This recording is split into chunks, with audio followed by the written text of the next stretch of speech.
In 1916, while the rest of the world was consumed by the fires of the Great War, a heavy steel-hulled magnetic survey ship named the Carnegie slipped out of a foggy harbor on a mission that was never meant to appear in the official history books. Andrew Carnegie, the richest man on Earth and a known obsessed seeker of the old world's hidden foundations, didn't fund this voyage to study icebergs or count penguins. He funded it to find the magnetic gateway.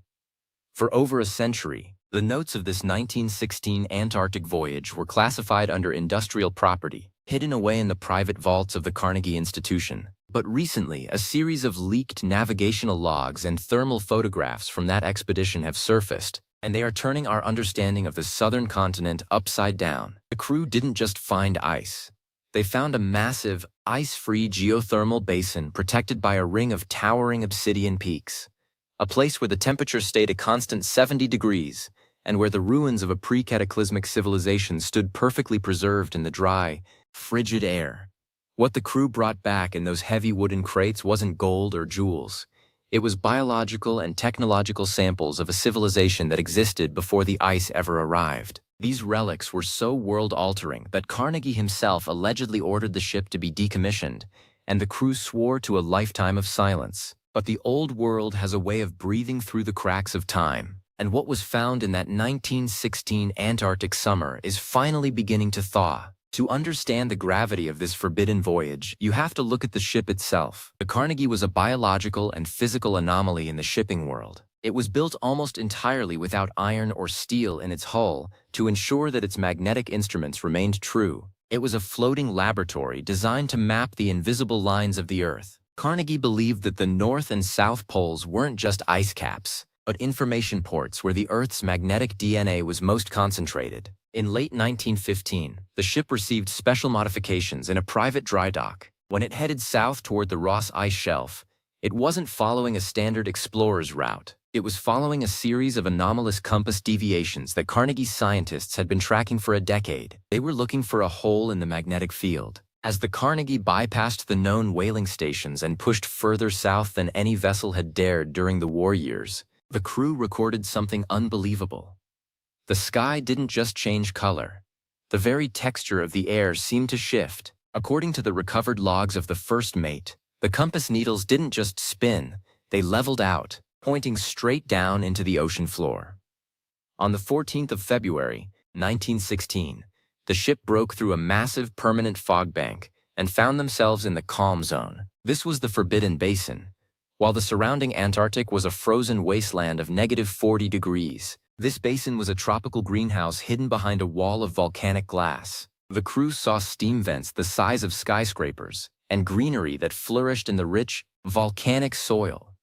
But it was the structures that stopped their hearts. Rising from the center of this green valley was a series of step pyramids made of a translucent, blue-tinted stone that glowed with an internal light.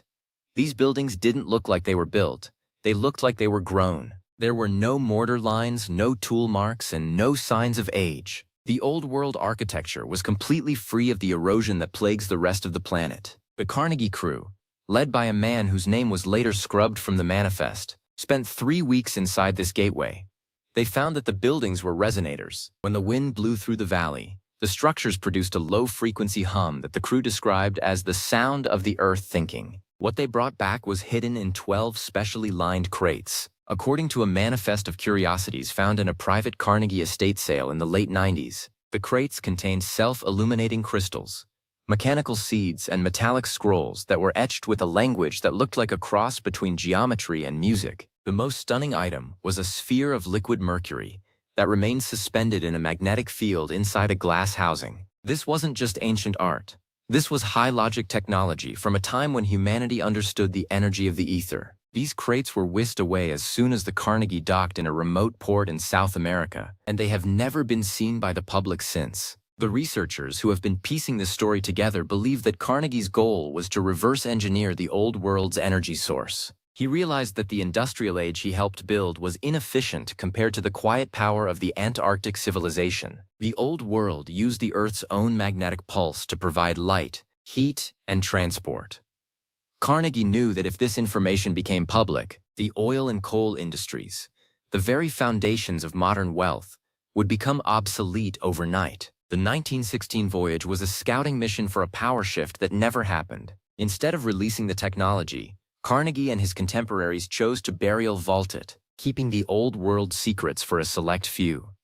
The DNA of this forbidden Antarctica theory is also supported by paleobotanical evidence. In the 1970s, Russian scientists found tropical pollen in deep ice cores that dated back to a period when the continent should have been a frozen block. This pollen didn't match any known flowering plants on the surface of the Earth today. It matched the description of the flora found in the Carnegie logs. The mechanical seeds mentioned in the ship's manifest were likely hydraulic plants, biological organisms that were engineered to move water and nutrients with 99% efficiency. The old world didn't farm the land.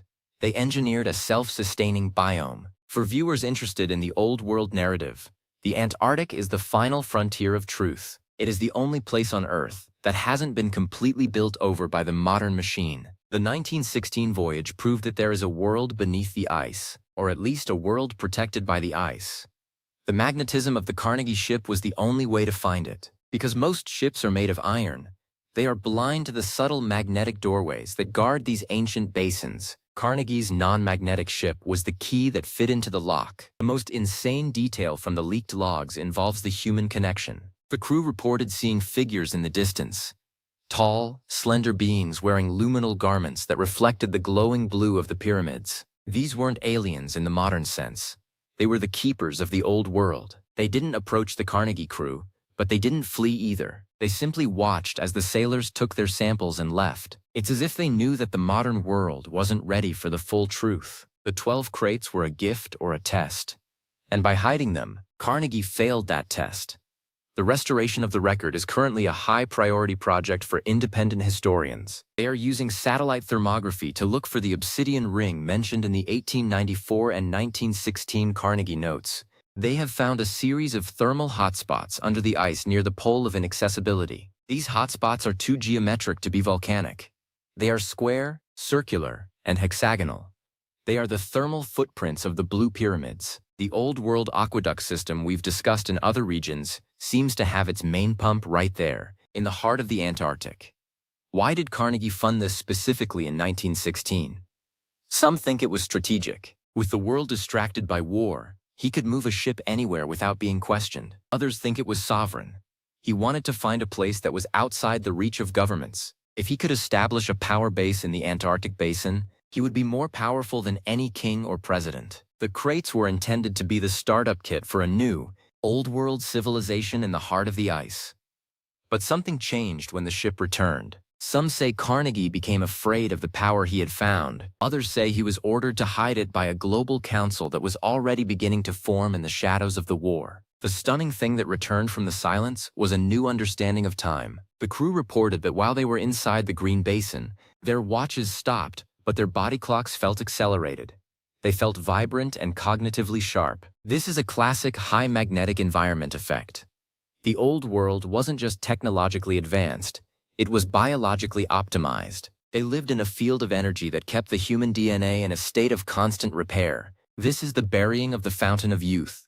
Carnegie didn't just hide a power source. He hid a longevity system. The genealogy of Antarctic exploration is full of these gaps. We are told that the continent was only discovered in the early 19th century, and that no one had ever been there before. Ancient maps like the Piri-Reis map show the Antarctic coast free of ice, with rivers and mountains that match modern subglacial topography perfectly. The Carnegie Voyage in 1916 was the bridge between those ancient maps and our modern satellite imagery. It was the moment someone actually verified that the maps were real. The hidden history of Antarctica is the history of our global transition from a nature-harmonized society to a resource-extractive society. One of the metallic scrolls brought back was allegedly partially deciphered in the 1940s. It contained a map of the atmosphere.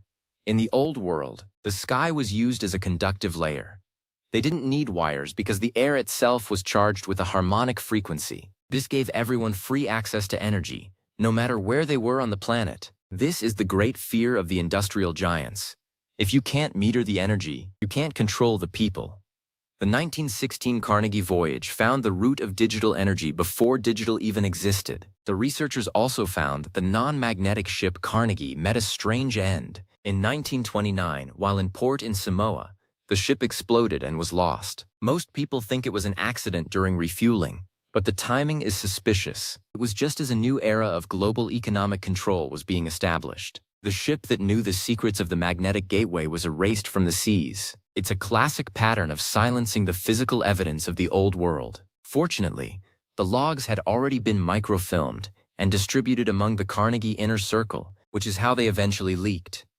The Antarctic basin is also connected to the global star fort network. When the Carnegie crew mapped the pyramids in the ice, they found they were arranged in a semantic pattern, the same pattern that sand makes on a vibrating plate. This pattern is identical to the layout of star forts in Europe and the mounds in America. It is a global harmonic grid.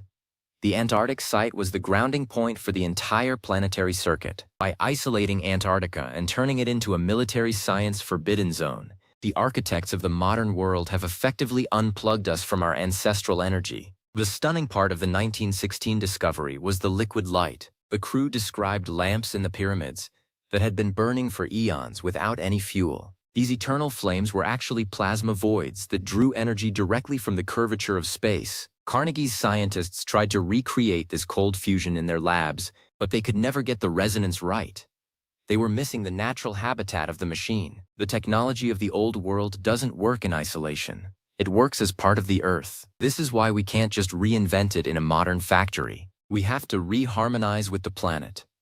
Today, the crater where the basin sits is labeled on Google Earth as a geological glitch, or is simply pixelated out by security filters. But if you look at declassified Cold War spy satellite footage, you can see the obsidian ring and the faint shadow of the blue pyramids. The old world aqueduct system is clearly pumping heat into that basin, keeping it from freezing even in the dead of the Antarctic winter. It is a living organism of stone and water, hidden at the bottom of the world. The 12 crates are rumored to be stored in a deep underground facility in the Allegheny Mountains, a place known as Carnegie's Safe.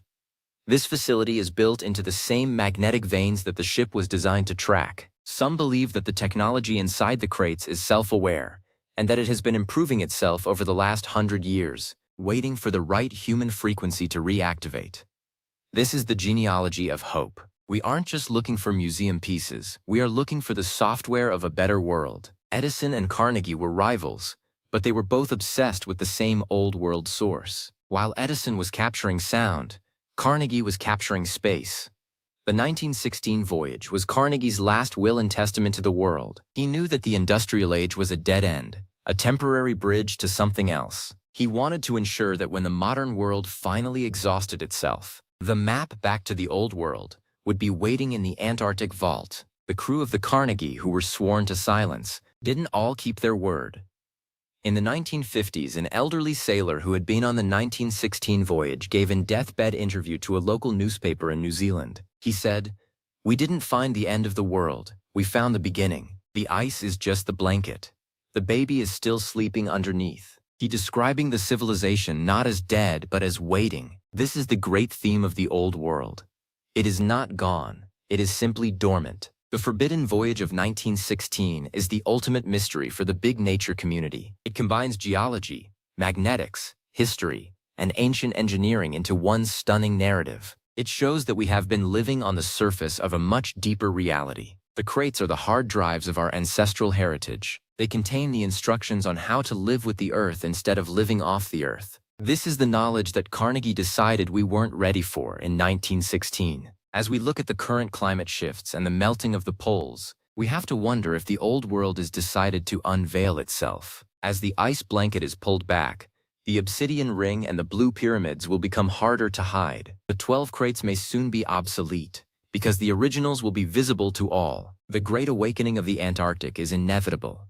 We are the generation that will witness the return of the gateway. The stunning thing that came back wasn't a treasure for Carnegie's bank account. It was a vision of a global family that once shared a luminous civilization. It was a reminder that our history is much older and much brighter than we have been led to believe. The Antarctic Aqueduct and the Magnetic Gateway are the final pieces of the old world puzzle. The 1916 voyage was the first step on a journey that we are just now finishing. So, the next time you look at a map of Antarctica and see a white blank space, remember the Carnegie. Remember the non-magnetic ship and the 12 crates of light. Remember that history is not fixed, it is fluid, just like the water in the old world aqueduct. The truth is not lost. It is just hidden under the ice, waiting for a frequency that can melt the silence. The voyage is still ongoing, and you are the new crew.